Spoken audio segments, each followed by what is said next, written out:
Musa.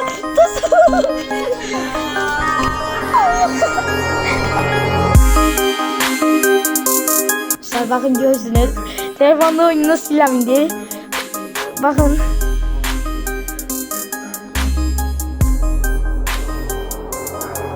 Musa bakın. Bir oyununu sildim. Oyunu zaten yoktu. Allah'ım dostlar geldi. Abo. Arkadaşım.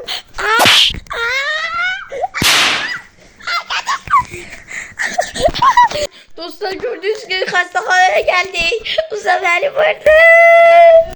Bu sefer vurdu. Çok güzeldi dostlar. Bu sefer montajlarda eğlendi. Şeyler sildi. Dostlar sildim. Sana gelsin. Sorular paputu. Ben şey...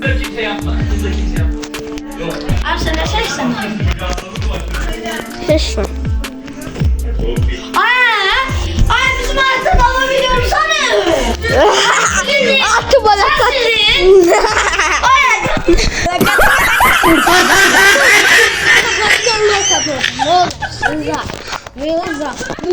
Tamam. 15 var.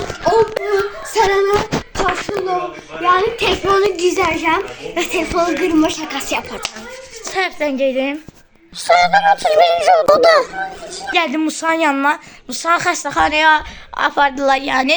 Neter vurdu Musa en sonunda ona. Hislendim yani. 7 saat uğraşmıştım ya video için. Ne kadar montajlamak için uğraşmıştım yani. O video için ne kadar uğraşmıştım. Videoda çok geçe espriler vardı. Geçe zafatlar vardı. Melih. Niye koltuk 6 var? Koltuk 7 yoktu.